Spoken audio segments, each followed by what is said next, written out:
Hi, I'm Izzy, and welcome back to the Gleeson First Time Buyer podcast. We've created this podcast to help you on your home ownership journey, and we'll be covering everything from interior tips to finance advice and everything in between, with some amazing guests joining us along the way. You'll be able to find our podcast on all the most common streaming services, but also on our YouTube channel, which you can find by searching Gleeson Homes. For our fourth podcast, we're joined by one of our fantastic field sales managers, Daisy Flint, who is here to answer all your questions recently submitted on our Instagram and Facebook stories. So, Daisy, introduce yourself. Tell us a bit about your role and how long you've been at Gleeson for. Hi, everybody. My name's Daisy, and I have been with Gleeson now for 3 years, just over 3 years, but nobody's counting. A little bit about my role, so it's a new role that's been introduced to Gleeson, and I think one of the most important things that I really do is bridge the gap between the business and the business needs and the customer. So I'm really sort of like out there supporting the team, supporting the customer journey, but then obviously have the focus of the business and the business needs as well. So just bridging that gap between the both. Bet you don't get bored then on a day to day. Absolutely not. No.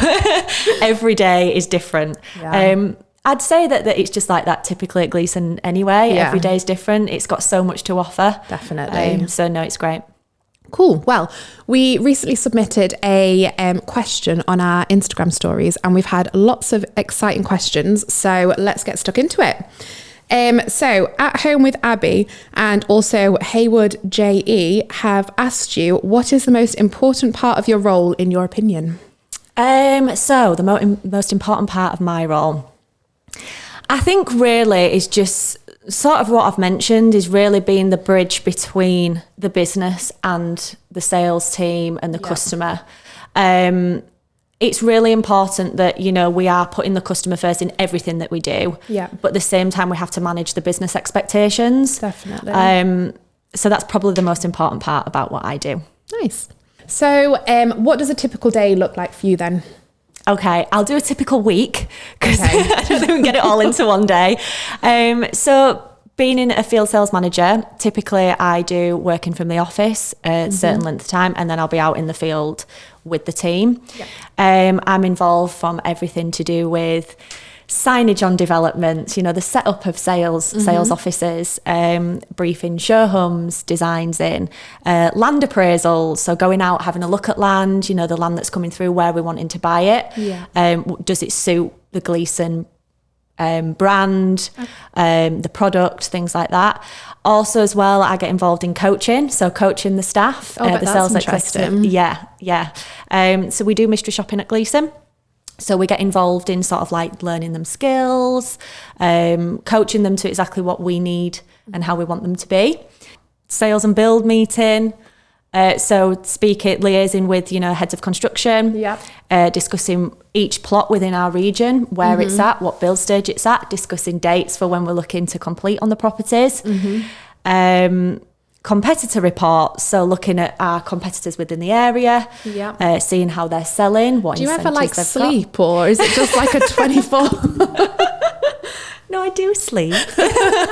It's exciting. But then like today, I mean, look at today. This isn't a typical day. Getting involved in things like this.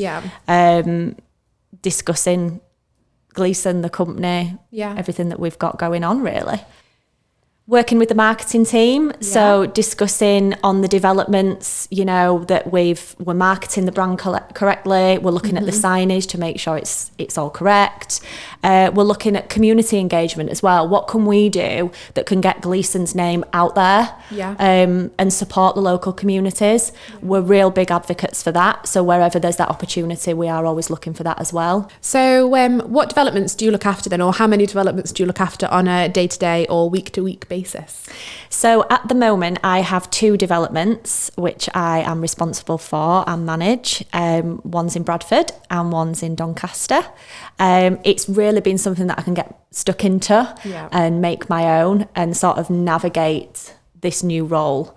So that's been really exciting as well. Cool. So moving on to the next question, which has also been submitted by At Home with Abby. What is the one thing that you always tell your sales executives? Customer first, customer first, customer first. Everything we do at Gleeson is always about putting the customer first. 100%. I'm very much of the mindset that should be their focus point. Mm-hmm. Whatever's going on site needs to be led by putting the customer first. Yes. Everything that goes on behind the scenes, that's what we're there for. That's what the management team are there for. You know, we can pick up that side of things. So it's always about putting the customer first. And also, you know, a lot of the coaching that we do, especially around mystery shopping, is how would you like to be treated? You know, if you were going through this experience, especially as a first-time buyer who's never done this before, how would you like to be treated? Yeah, put themselves in their shoes kind of thing. Yeah, like definitely. You want to remember that experience. Yeah. You know, they're never going to have this experience ever again. Yeah. Similar to getting married. Well, for most people, I would think they only do it once. We were talking in our last podcast with Liv and Tom, and Liv was saying how it's that picture when you've got your keys and it's like you're holding it up, and I think she was saying she got her nails done to get the picture of holding up the keys. I mean, how lovely is that, you know? And that's a memory that they will have, and they'll have that forever. So that starts, especially now being in management as well, you underestimate really what goes on behind the scenes, because that is starting right at the beginning of even looking at the land that we acquire. Yeah. You know, it really does begin there in everything that we do, you know, setting up the sales offices, designing the show homes, you know, who are we marketing, who's it for? And we're trying to look at always putting the customer first in everything that we do. So this actually leads on very well to our next question, which has bin submitted by Saffron Olivia. How do you choose your show home decor? Talk us through that experience. What a fabulous name, Saffron. I know, it is. Yeah, I think, so what we tend to do is, obviously we always look at the current market trends at the moment, you know, seeing what's out there, what are the other competitors doing as well. But we do have interior designers. So all our show homes are done by interior designers. Yeah. And what we tend to do is we tend to brief in ideas that we'd like. So typically at the moment, we're looking at our key workers that we sell to. Yes. So where we can, we're trying to design, maybe it's a bedroom, you know, around the key worker rainbow or something like that, you know, incorporating those sort of designs. Yes, that's lovely. We then put like a bit of a mood board together. It goes into to be briefed, and then we pick and choose what we like, what we don't. Yeah. But it's quite a lengthy process. I think that'd probably be my favourite aspect of the job. It's like Sims but real life. It is like get into design, get into designer show homes. I used to love playing Sims. Yeah, same. And roller coaster tycoon. Yes, that's a good one. Gleeson's expanding to roller coaster. Yeah. So, our next question is, well, we've got a few questions actually about the build stages. So Rachel Winter is asking, I would love to know all the build stages of a Gleeson home. Oh, I don't think we've got enough time in this podcast to go through build stages. I can give you a brief overview, but I think go for it. Yeah, I think it might be worth like having a new podcast. Yeah, definitely. We can get one of the build managers to chat to us about. Might have to rope you in for another podcast to talk to a build manager. Absolutely, yeah. I can give you a brief overview. So there are 21 build stages in total. Okay. For us, in terms of the customer, they tend to start from about build stage 4, because that's when we look to release a home for sale. Yeah. And build stage 4 is actually what we call slab foundation. Okay. So that's when you literally see a piece of concrete on the ground and you sort of think to yourself, how on earth is that going to become a house? But it does. And then it goes right up to 21, which is CML stage. So what does CML actually stand for? So CML stands for Council of Mortgage Lenders. So what the document is, it is produced by the insurance provider that we have on all of our developments. Usually and typically it is the NHBC, although there are other insurance providers available across some of our developments. What it means is, in order for us to obtain the document, the CML, the property has to go through various inspections by the NHBC. Okay. You may have heard like sales executives talking about, you know, it's booked in for a drains test. Yes. Or it's booked in to have its air test done. Yeah. These are common, you know, things that you will hear towards the end of the process. Okay. Because it's what the NHBC or the insurance provider come on and do in the property. Once it's gone through the various tests that they're outlined by the NHBC, they produce a document called the CML. which is the Council of Mortgage Lenders. That document is then sent through to solicitors, because as part of the conveyancing process, contractually, we can't hand the property over to you without that document. Right. And that document then issues you 10 years builder's guarantee, because all our homes come with warranties, and that's one of them. At which point then, once we've got the CML, it will be 14 days then to completion, at which point we will be able to give you a confirmed date for legal completion. So the countdown can begin then? The countdown can begin, yes. Prior to that, all our dates are estimated. Yep. And that's one of the perks of buying a new build as well. I mean, you get a dedicated sales representative that can give you updates, can let you know where your house is at week on week. Yeah. You don't get that buying a second-hand home, you know? You're left completely on your own to sort of navigate that process, which isn't an easy thing. It's not an easy process to deal with. Especially for a first-time buyer who's never done it before. Absolutely. So, you know, that's the reason why we're there, and that's the reason why we want to put the customer first, so that they understand the whole process from start to end. So actually, going on from this, we've had a really interesting question from @moneyminimalism, asking what are the benefits of going for a new build over a second or an older home? That was a mouthful. It was. Well done. I don't think I could have said that. I'm surprised it didn't take me a few times to be fair. What are the perks to buying new over second hand? Well, clue is in the title. New build. Yeah. Everything is brand new.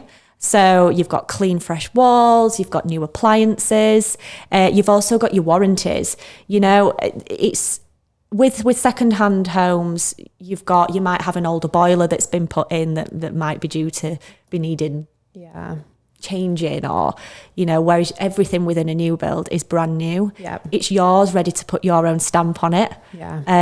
You won't be finding any kind of like leftover, I don't know where I'm going with this. Storage in the attic, and you don't know what's up there. Yes. Yeah, you hear exactly. stories of people finding like Christmas trees in the attic and stuff like that. Yeah. None of that with a Gleeson home. No, absolutely not. So I think that's the real benefit of buying a new build. It is a blank canvas. Fresh, blank canvas. Yeah. Our energy bills as well are a lot lower than second-hand homes. So yeah, it's a no-brainer. It's a no-brainer, yeah. So our next question is from @Brianna Vira, and she's asking, are there any online communities for each development? So it isn't actually something that's run by Gleeson officially. It's not something that's promoted, but we do encourage it on social media, to set up your own Facebook community group. You know, when you've purchased a home on one of our developments, we are actively on social media, and we do have the hashtag Gleeson community. We've also got brand ambassadors, so we are creating communities. We're just trying to do it slightly differently. I think what's nice about what we do as well, especially from a selling point of view, we get to know these people straight away. You know, we can recognise, oh, they're going to be living next door to so-and-so, and they're going to be living next door to so-and-so, and you know, see it like blossoming. Yeah, you genuinely can, and you know, it's conversations that we do have in the sales office. Oh, so-and-so's living to so-and-so. Oh, that's going to be so nice, and they've got a little dog, or well, they've got a little dog. I bet they end up going on walks together, or you know, and then when you see things popping up on Instagram and on Facebook, it's just so nice because you know you've been a part of that. Everyone's quite like-minded that live on our developments, because we predominantly sell to first-time buyers. So they've been living at home with parents, or this is the first time that they've owned a home. And similarly, that all their neighbours are in the same position. So they create their own communities without knowing it, really. I can imagine they probably have like really good parties, or I mean, I do know that some of the sales executives have been invited, you know, before, and they've said if they've had like street parties, or they've brought them food during the day, and it's lovely. It's really, really nice. Oh, nice. And then I think our final question for this podcast is submitted by Amy Hart, and she is asking, are energy bills, I know we've touched on this, but maybe just to go in a bit more detail, are energy bills low in a Gleeson home? They are. For new builds generally, but for Gleeson, I know we have touched on it. We haven't got the most up-to-date stats, but from previously, the average running cost for gas and electric in a Gleeson property was averaging about £14 a week. Yeah, that's really not that bad when you think about it. Not at all. I mean, especially if you've been paying rent or, you know, in an old terraced house, and then you come into a brand new Gleeson property, averaging about £14 a week for gas and electric. I mean, we all know what's going on at the moment, especially with energy prices. So there's no doubt that would change, but it's probably another reason really to buy new, because we're still, you know, conscious of trying to keep those energy costs low. Typically as well, in a brand new home, you've got a new boiler, but in an older property, you know, they need changing probably every 10 to 15 years. So it's another saving buying a brand new property, whereas in a second-hand one, you'd obviously have that to replace. Have loads. So I hope that's answered that question. So that concludes our 4th episode for today. Thank you so much for joining and answering all the questions from our lovely customers and hopefully potential customers as well. Hope you've enjoyed it. I have, yeah. Thank you so much. Let's see what happens. Yeah. Well, we will be talking to you again shortly with a few more questions because we've not managed to answer all of them in this episode. In our next podcast, you'll hear part 2 of our chat with our field sales manager, Daisy, where we'll be answering more questions submitted by our fabulous customers on our Instagram. See you next week.